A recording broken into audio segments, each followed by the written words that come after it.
bonsoir à tous. À la une de l'actualité de cette grande édition, la recherche du bel animal à sacrifier pour Tabaski était ce jeudi l'une des activités phares, surtout ici à Conakry. Dans les marchés à bétail, il y avait du choix malgré la cherté liée à la crise sanitaire. Et puis ce soir, l'on vous amène aux abords des berges du Milo et du Djoliba. Ces berges viennent d'être reboisées au compte de la campagne de reboisement lancée par le gouvernement.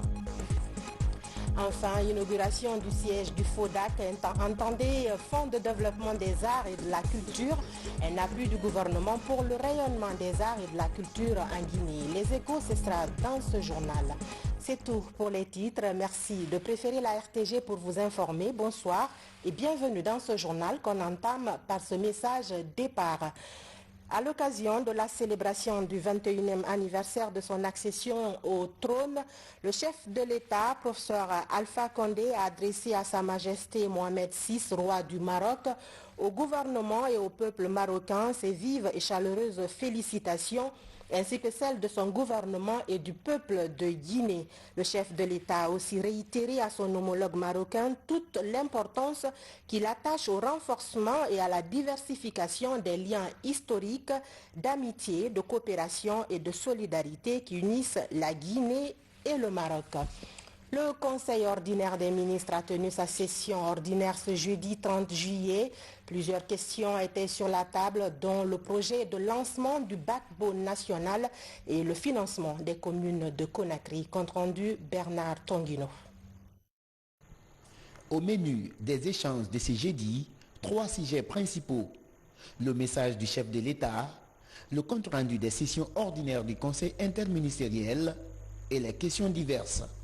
Au titre du premier point de l'ordre du jour, le président de la République a instruit le ministre en charge des Finances de procéder à la libération de la quote-part restante de l'État dans le capital de la SOGEB, Société de gestion du Backbone national, afin de permettre à cette société, à participation publique, de faire face aux investissements et aux autres dépenses qui sont nécessaires au démarrage de ses activités.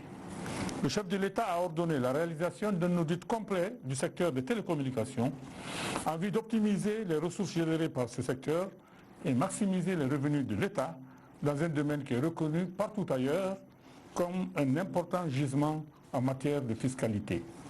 Le président de la République a invité le ministre en charge des télécommunications à accélérer le processus de mise en place de la relance de l'entité juridique qui doit reprendre les actifs et les activités de la Sotelgui, l'opérateur historique du secteur. Il a également instruit d'initier les opérations de remise en état du réseau de téléphonie fixe en République de Guinée. Le président de la République a invité les ministres à s'informer mutuellement les uns les autres sur les dossiers en instance à leur niveau respectif, de manière à assurer une vraie transversalité des projets et activités de service public. Ceci permettant à chaque membre du gouvernement d'être informé sur les activités développées dans des secteurs distincts de ceux dont ils ont la charge pour disposer d'une vue globale sur le fonctionnement de l'État.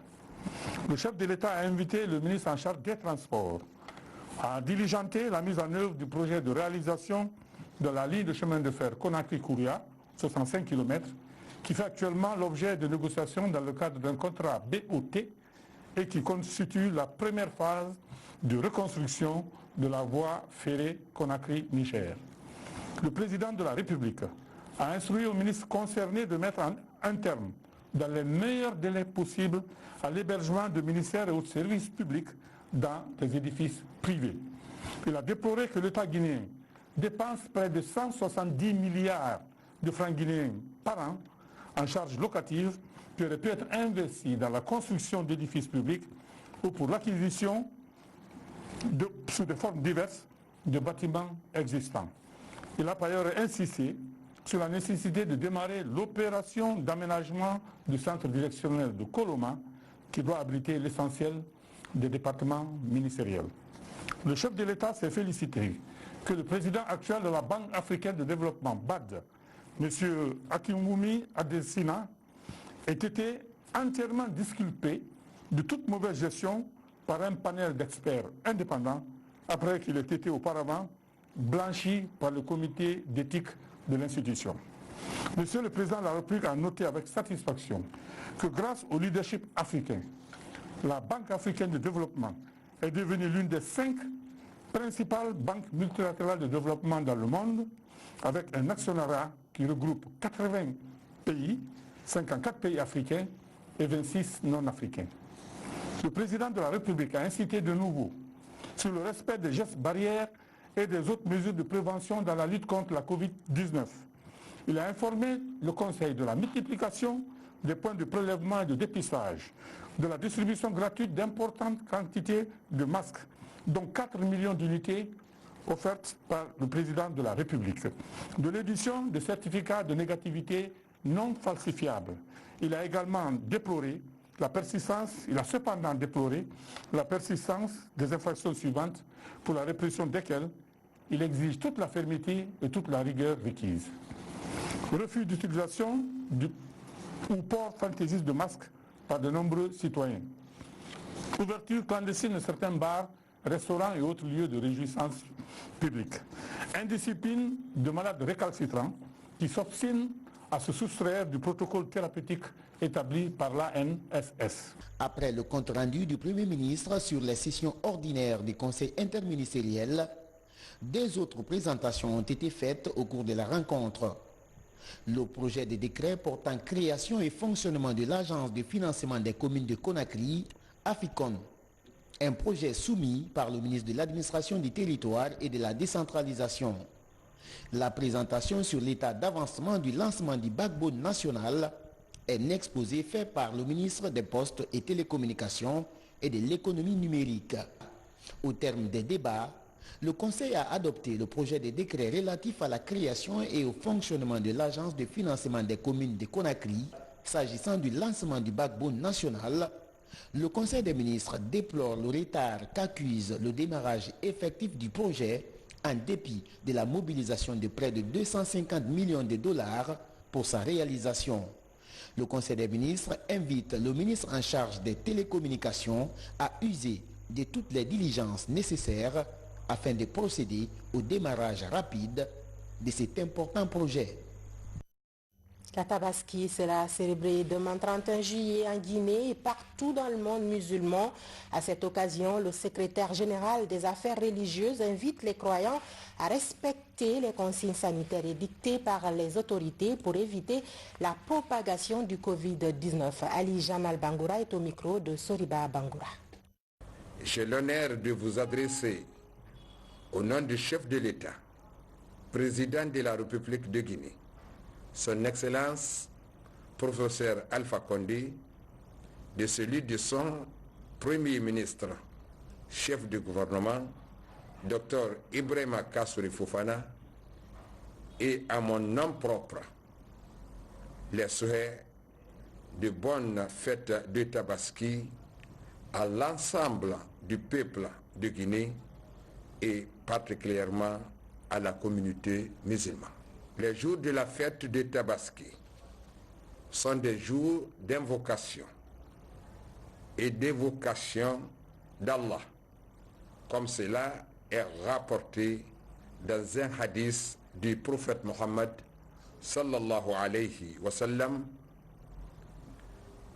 à ceux qui ont les moyens qu'il est demandé immoler leur sacrifice en mangeant et en donnant aux amis, aux déshérités. Nous fêtons la Tabaski cette année dans des circonstances difficiles liées à la pandémie du Covid-19. Aucun pays n'a pu se déplacer pour effectuer le pèlerinage. Même en Arabie Saoudite, le nombre est excessivement limité. La propagation de la pandémie est une ampleur indescriptible. C'est une tristesse mondiale que nous connaissons. En conséquence, le respect des règles sanitaires édictées par les professionnels de la santé reste de rigueur.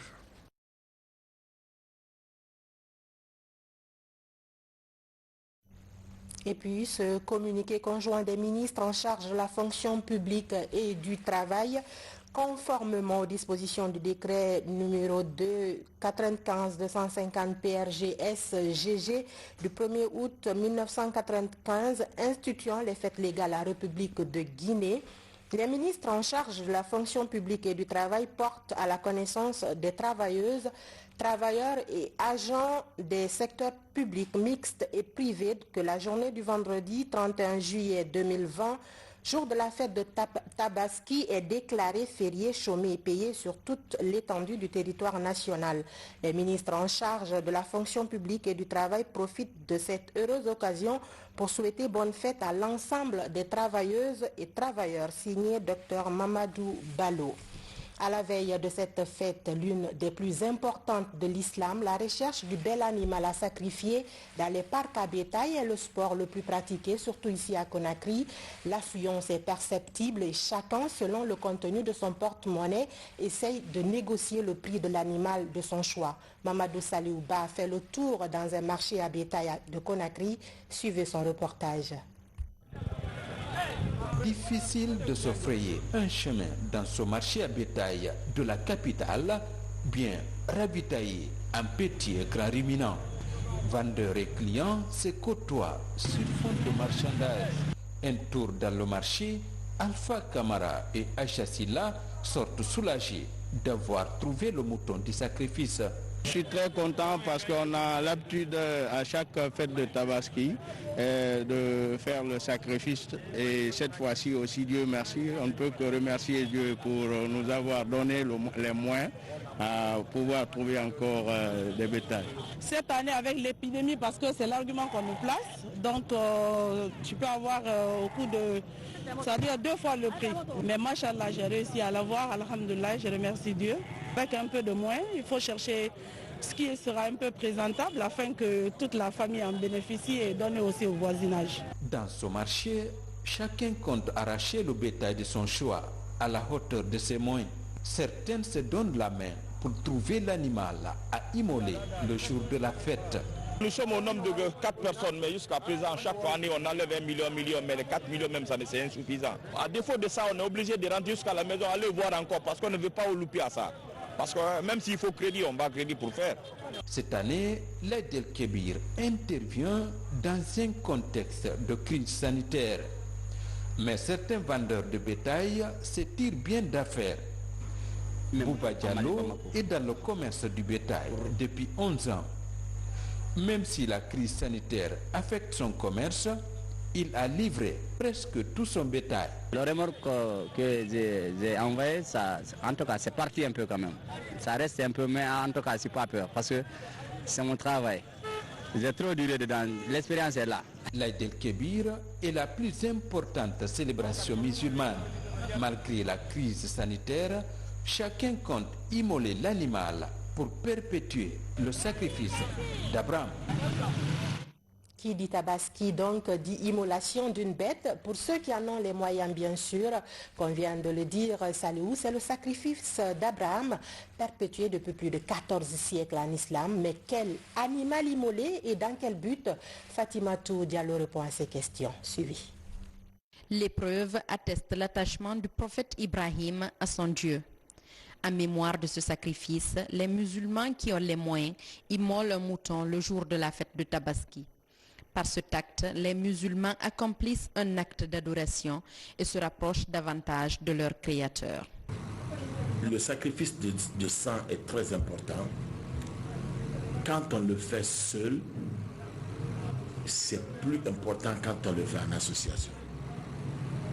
La plupart, presque les 4 grandes écoles sont d'accord que les plus gros animaux sont mieux indiqués, à condition que ce ne soit pas associé. Pour ce sacrifice, il est préférable d'immoler un mouton âgé d'1 an au minimum. Mais le fidèle musulman peut aussi choisir une chèvre ou une vache âgée de 2 ans ou encore un chameau de 5 ans pour ce rituel. En ce qui concerne la vache ou le chameau, leur choix est dicté par l'association de cette fidèle selon la sunna du prophète. La répartition ou la distribution de la viande de l'animal sacrifié obéit aussi à un rituel clairement établi. Il faut répartir la viande en 3 parties. Donc une partie pour la maison, c'est-à-dire pour la famille qui a immolé, une deuxième partie pour les voisins ou pour les proches parents, et une autre partie pour le sacrifice, c'est-à-dire pour les pauvres. Et surtout, il ne faut pas négliger cette partie. C'est la partie la plus importante. De l'avis de certains islamologues, les femmes aussi peuvent immoler. Qu'il n'est pas dit seulement que c'est les hommes qui doivent immoler. Et même l'immolation, les femmes peuvent immoler elles-mêmes leurs bêtes. C'est permis par la religion. Ce n'est pas interdit. Si la femme a le courage d'immoler, elle peut immoler elle-même. L'Aïd el-Kébir est la plus grande fête musulmane. Elle est l'occasion de rapprocher les musulmans et développer l'esprit du partage. Tabaski de mouton, mais aussi de belles tenues, de belles parures et des coiffures à la mode. Sauf que pour cette année, ce rituel risque de ne pas se faire pour beaucoup. La crise sanitaire a énormément déteint sur les préparatifs avec un goût plutôt amer pour les propriétaires de salons de beauté et de couture. Diamokaba a fait un petit tour, suivons-le. Comme à l'accoutumée, la fête de Tabaski suscite une grande affluence, mais pas cette année. Dans cet espace de beauté, les effets du Covid-19 s'invitent dans les activités. Les gens ont peur de fréquenter les salons, donc on n'a pas assez de clients. Et souvent, à la fête de Tabaski, il y a d'autres qui voyagent, je ne sais pas. Parce que même quand je venais, j'ai constaté qu'il n'y a pas assez de bouchons. Et je suis passée devant certains salons, ce n'était pas tellement fréquenté. Parce que si c'est fréquenté déjà, vous allez constater qu'il y a des clientes qui attendent, on distribue des tickets, on sent qu'il y a l'engouement. Mais cette fois-ci, c'est vraiment calme. Tout le monde doit comprendre aussi que nous sommes en train de vivre un moment très difficile. En ce moment, tout ce que nous sommes en train de faire, on le fait parce qu'on doit le faire, quoi, en fait. C'est important pour la vie. On ne peut pas rester sans rien faire aussi à cause du coronavirus. Dans les boutiques prêtes à porter et salons de coiffure, l'engouement n'est pas aussi fort. Dans cet atelier de couture, les tailleurs sont sous les retouches des rares commandes pour satisfaire les clients. On a reçu pas mal de clients quand même malgré la situation avec cette maladie. Mais bon, les gens sont venus, surtout que ça a été déclaré que cette fois-ci, on va pouvoir prier dans les différentes mosquées et d'autres lieux de culte choisis, notamment par les imams. On a reçu beaucoup de clients parce que là on est même avec les derniers habits pour les différentes clientes, pour d'autres clientes qui ne sont pas encore venues récupérer leurs habits. Donc on a passé beaucoup de jours avec des nuits blanches à travailler pour pouvoir satisfaire notre clientèle.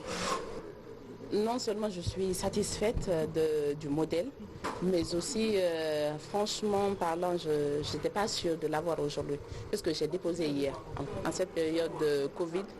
Donc, en fait, moi-même, je ne m'attendais pas à ce qu'on dise que oui, la fête, il faut qu'on aille tous prier, quoi. Dans un contexte particulier marqué par la pandémie de Covid-19, les conséquences se font sentir sur toutes les activités économiques et sociales. Les préparatifs de la fête sont au ralenti dans plusieurs rayons des commerces, comme dans les salons de coiffure. Et puis, comme annoncé par le chef de l'État, professeur Alpha Condé, les mosquées rouvriront leurs portes aux fidèles musulmans exceptionnellement demain 31 juillet pour la grande prière de la Tabaski. Dans la commune de Raptoma, l'heure est à la sensibilisation des citoyens pour le respect des mesures sanitaires. Mamaïsata Kamara, Sadou Bari. À quelques heures de la fête de Tabaski, les communes de Conakry continuent de recevoir des kits sanitaires.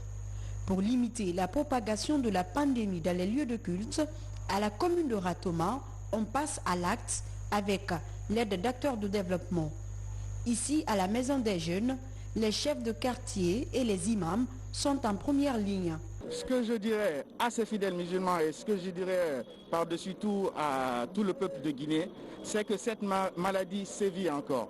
Donc, continuons de respecter les gestes barrières. Continuons de respecter la distanciation sociale et surtout, ne sortez pas de chez vous sans vos masques. Cette année, la célébration de la fête de l'Aïd el-Kébir est particulière. Cela est dû à la pandémie de coronavirus. Dans les quartiers, imams et responsables locaux sont déterminés à faire respecter les mesures édictées. Depuis le mois de mars passé, cette maladie se trouve dans notre pays et ça fait des ravages. Si aujourd'hui une entreprise ou une personne de bonne volonté pense aux différentes mosquées, c'est un ouf de soulagement et ça nous réjouit à plus d'un titre. Donc à cette heureuse occasion, nous remercions ici l'entreprise qui a eu à penser et nous sollicitons aux autres, n'est-ce pas, d'en faire mieux.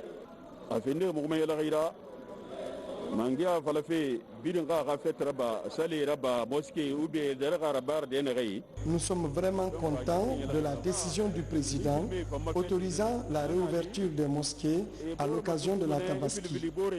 Le respect des mesures barrières est une bonne chose et nous allons les appliquer pour éviter cette maladie. Depuis 3 mois, les mosquées et églises sont restées fermées par endroits. Avec la journée de demain, l'enjeu est de réussir une fête sans Covid.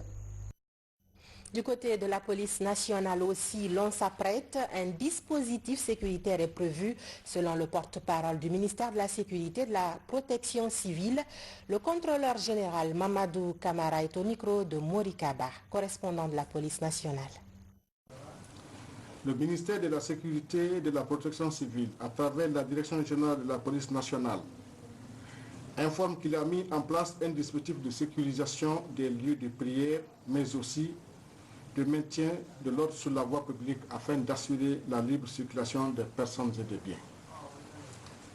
Il rappelle en conséquence que cette fête intervient en période d'urgence sanitaire due au Covid-19. À cet effet, les services sont instruits à assurer la sécurité des citoyens, mais aussi d'appliquer et de faire appliquer les mesures barrières, notamment le port obligatoire de bavettes dans les lieux de prière et sur la voie publique, la distanciation sociale et le lavage des mains. Les citoyens désireux de se rendre à l'intérieur du pays sont priés de se munir des cartes sanitaires dûment délivrées par l'Agence nationale de sécurité sanitaire ANS afin de les permettre le passage dans les points de contrôle installés à cet effet. L'actualité, c'est aussi la commémoration en Guinée en différé de la Journée mondiale de la population.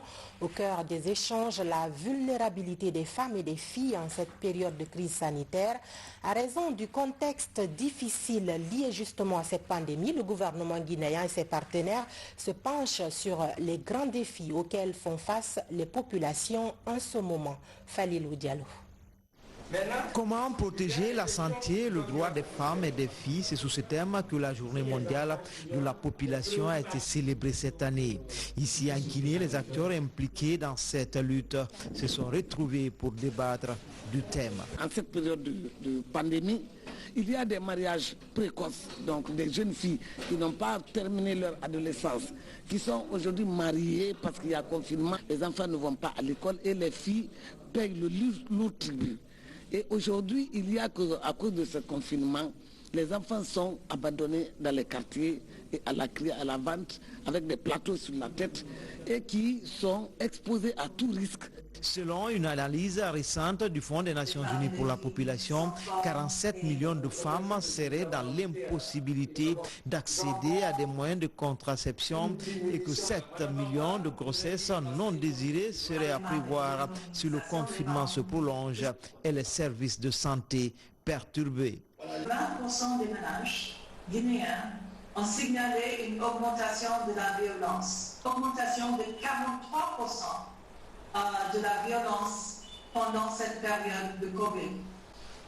Et cette dernière enquête a indiqué que 50% de ces cas concernent les filles de moins de 15 ans. Nous nous réjouissons du fait que de plus en plus les survivants de viol décident de briser le silence pour non seulement dénoncer la pratique, mais aussi permettre aux services spécialisés de prendre les cas en charge sur le plan social, sanitaire et juridique. À travers cette visioconférence, décideurs et activistes s'engagent à mettre en application les recommandations prises pour contrer le phénomène. Les femmes et les filles sont davantage exposées à la précarité Parce que vu que la majeure partie de ces femmes et filles évoluent dans l'informel, elles sont plus exposées à la précarité vu qu'il n'y a pas une organisation fondamentale de leur activité économique et sociale. Mais le système de santé, parlant de leur protection, la protection de leur santé est débordée. Les économies aussi sont au ralenti à nos jours. Nous devons également lutter contre les mariages précoces, scolariser les filles et les maintenir à l'école, lutter contre les mutilations génitales féminines. La crise du Covid-19 a de graves répercussions sur le monde. Les femmes, qui représentent la grande majorité des agents de santé, sont exposées au coronavirus. L'autre événement qui sera célébré en différé est celui du 58e anniversaire de la journée de l'Organisation panafricaine des femmes. La ministre des Droits et de l'Autonomisation des femmes a fait une déclaration dans laquelle elle revient sur les raisons du report avant de rendre hommage aux braves femmes guinéennes. Younoussa Tawel Kamara. Les femmes guinéennes, à l'instar de celles des autres pays d'Afrique, célèbrent le 58e anniversaire de la journée de l'Organisation panafricaine des femmes. L'occasion pour la ministre des Droits et de l'Autonomisation des femmes de rendre un vibrant hommage aux femmes africaines en général et celles de la Guinée en particulier qui ont œuvré au rayonnement d'une organisation féminine à l'échelle continentale. Aujourd'hui, la panafricaine des femmes connaît une dimension nouvelle, impulsée sous la présidence de son Excellence Monsieur le Président de la République de Guinée, chef de l'État, le professeur Alpha Condé, qui a placé les femmes et les jeunes au cœur de ses mandats. Cette année, le 58e anniversaire de l'Organisation panafricaine des femmes est célébré sous le thème « L'unité dans la diversité » pour la lutte contre le racisme et la pandémie du Covid-19. Dans ce contexte, le ministère des Droits et de l'Autonomisation des femmes entend organiser une série de sensibilisations axées sur le respect des gestes barrières. Cette célébration qui coïncide avec la pandémie Covid-19 traduit la volonté des États africains à intégrer pleinement l'inclusion des femmes dans le processus décisionnel en réponse à la pandémie de Covid-19. À cet égard, le ministère des Droits et de l'Autonomisation des femmes se joint aux structures sectorielles pour organiser des sensibilisations sur les violences basées sur le genre, le respect des mesures barrières, la distanciation sociale, la distribution des kits d'hygiène aux femmes et aux ménages démunis. En raison de la fête de Tabaski, la journée panafricaine des femmes de cette année sera célébrée en différé en Guinée. Environnement à présent, hier nous étions au niveau des têtes de source du fleuve Niger. Ce soir, nous vous amenons sur les berges du Milo et du Djoliba qui viennent d'être reboisées avec une visite guidée dans les plantations de l'année dernière. Mamad Alpha Baldé. Le Milo, un symbole, une fierté pour le Nabaya. Jadis, véritable corridor économique entre Kankan et Bamako. Aujourd'hui, du fait de l'ensablement, ce fleuve lutte pour sa survie. Pression humaine, déboisement et agression de tout genre marquent le quotidien du fleuve. Seul son pont à la forme si particulière rappelle la belle époque du Milo. Pour donner un coup d'oxygène à ces berges dénudées, le reboisement de 10 hectares le long du fleuve est lancé. Ce fleuve a tari. Si on plante ici aujourd'hui au nom de la région, c'est ce qui fait ma joie. Mais ce que je souhaiterais, c'est que en plus il y ait de la synergie des acteurs sur le terrain pour que ces plans donnent et pour que ces plans demeurent. Or aujourd'hui, je voudrais tout simplement faire observer que tout le monde n'est pas dans le jeu. Ce qui fait que nous sommes dans le perpétuel recommencement. Il y a au moins 1165 cours d'eau. Et il y a 14 bassins qui servent les pays frontaliers. Vous allez compter aussi chez nous au moins 3176 espèces végétales naturelles. Nous avons un patrimoine très riche. Mais le problème qui nous fatigue un peu, il faut continuer sur la sensibilisation. Puis, nous sommes dans la forêt de Berekena qui fait 24 hectares. L'année dernière, elle a bénéficié de 15 hectares au compte de l'initiative présidentielle. C'est le principal poumon vert de la ville. La plantation reste jusque-là à l'abri des feux. Les jeunes plants sont en pleine croissance. J'ai pris au niveau des jeunes 2 représentants par secteur qui m'ont servi de constituer un comité de vigilance. Ajouter maintenant mes agents de terrain et ils étaient là tous les jours. Et je vous apprends qu'il y a 10 ans, il y a toujours du feu ici. Mais l'an passé, avec cette organisation que je viens de vous expliquer, il n'y a pas eu de feu. Avant Cancan, les berges du fleuve Djoliba à Kouroussa ont aussi reçu leur premier plan. À l'image des autres sites, des essences dont le mélina et l'acajou sont mises en terre. Cependant, le défi de la protection et de la cohabitation avec les fours à briques reste une équation difficile à résoudre. Le président, le professeur Alpha Condé, avait lancé un programme très ambitieux, très intéressant, c'est-à-dire l'utilisation des machines pour la fabrication des briques à terre stabilisées. Donc c'est ce qu'il faut renforcer ou bien trouver d'autres solutions alternatives parce que souvent les populations disaient n'ont pas autre chose à faire. Non, il faut qu'elles se tournent vers l'agriculture, il faut qu'elles se tournent vers l'élevage. Cette plantation de Kamatimadia dans Kouroussa est en restauration depuis 2017. Avec l'entretien et le suivi, le couvert végétal est de retour. Un signe d'espoir dans une région où la déforestation et les feux de brousse sont monnaie courante. Sur un tout autre plan, les chantiers de l'Agence nationale de financement des collectivités avancent à grands pas. Plus de 80% des infrastructures sont achevées. Le directeur général de l'ANAFIC est d'ailleurs l'invité de votre émission Entretien de Coloma. Alassane Aminata Touré revient sur le bilan d'une année d'activité menée par son agence. Je vous propose de suivre un extrait. Les fonds que l'ANAFIC donne à chaque collectivité et qui sont déterminés par la formule de péréquation. Une formule de péréquation, nous, on a une application. Il suffit que la loi des finances nous dise combien nous devons avoir par an et on introduit ça dans notre application, ça sort ce que chaque collectivité doit avoir. C'est une application, c'est-à-dire il y a... On paramètre l'application. Oui, le paramétrage de l'application est basé sur quoi? C'est basé, il y a une dotation de base. En 2019, c'était 1 milliard. Okay. Chaque collectivité a 1 milliard d'abord. Okay. Et la différence est indexée sur la population. Okay. Et donc on a 1 milliard plus le reste du fonds qui est indexé sur la population, c'est ce que chaque collectivité doit avoir. Admettons qu'un maire dans son programme annuel d'investissement veuille faire quelque chose de plus important que les fonds que nous mettons à sa disposition. En ce moment, le maire doit mettre la main dans sa...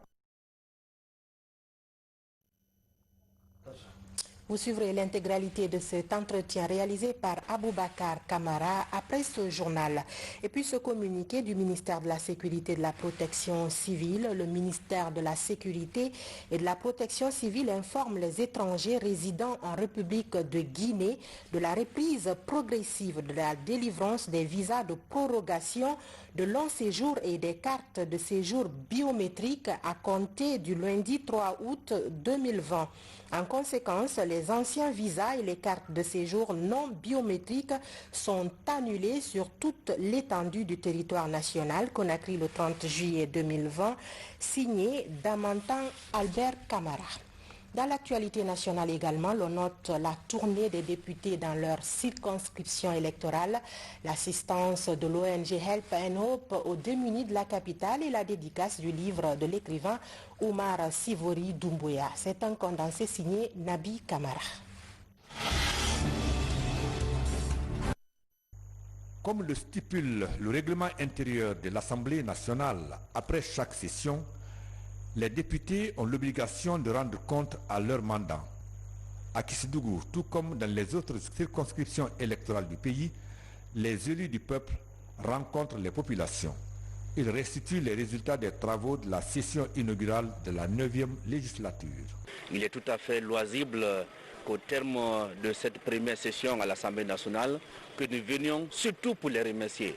les remercier pour tous les efforts fournis, les remercier pour nous avoir accompagnés. Les Touaregs sont très heureux de leurs députés, ils sont très satisfaits et c'est d'ailleurs ce qu'ils ont eu à manifester pour dire vraiment qu'ils sont heureux de nous avoir comme députés. Ce début est rassurant, ce début bien entendu leur donne toute la satisfaction de s'être battu pour nous pour être à l'Assemblée nationale. À l'occasion de la fête de Tabaski, l'ONG nationale Help and Hop était ce matin à la Cité de Solidarité à Donka et à Kipé.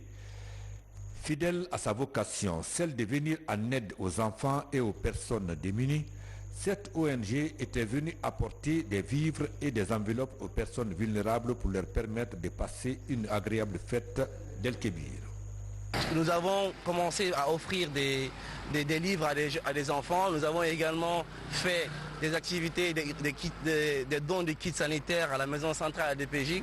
Et aujourd'hui, nous avons initié ensemble de venir en aide à des personnes démunies, vu la situation socio-économique qui est très très compliquée avec l'impact de la pandémie qui sévit dans le monde. Les belles histoires des dédicaces hebdomadaires des livres recommencent. Pour cette relance, c'est Omar Sivori Doumbouya qui ouvre le bal. Cet enseignant-chercheur de 44 ans fait écho de son tout dernier roman intitulé « À l'école de la vie ». J'allais m'inscrire à l'agence de formation professionnelle pour adultes pour apprendre le métier de menuiserie aluminium. Et donc j'ai appris ce métier-là pour venir en Guinée et ouvrir un institut des métiers du bâtiment. Donc quand j'ai fini cette formation, je ne pouvais pas ne pas témoigner de ce fait-là. C'est le témoignage de mon expérience-là d'apprentissage d'un métier professionnel qui est la menuiserie aluminium modularisée, qui se trouve dans le livre intitulé « À l'école de la vie », un sociologue dans l'atelier. Le dernier convoi des Guinéens bloqués au Sénégal a regagné Conakry hier mercredi. 300 au total, ils ont bénéficié de l'assistance du gouvernement sur initiative du président de la République, professeur Alpha Condé, qui a ordonné le rapatriement de nos compatriotes bloqués à l'étranger. Nous reviendrons sur cet élément dans nos prochaines éditions d'information. Art et culture pour finir, le siège du Fonds de développement des arts et de la culture a été inauguré. C'est un appui du gouvernement pour le rayonnement des arts et de la culture en Guinée. C'est le ministre d'État Bantamasso des Sports et du patrimoine historique qui a coupé le cordon inaugural. Mohamed Troa Camara. Le patrimoine historique national aime bien à partager. Pour valoriser ce secteur, un fonds de développement des arts et de la culture est créé. Sa mission est d'assurer la mise en œuvre de la politique culturelle du gouvernement afin de promouvoir les activités culturelles. Notre décret a été signé en 2017 et aujourd'hui nous sommes en train de mettre en place la direction pour pouvoir demain avoir des moyens et accompagner les artistes et les promoteurs, les opérateurs culturels qui sont vraiment dans le besoin. La rencontre a mobilisé des hommes de culture.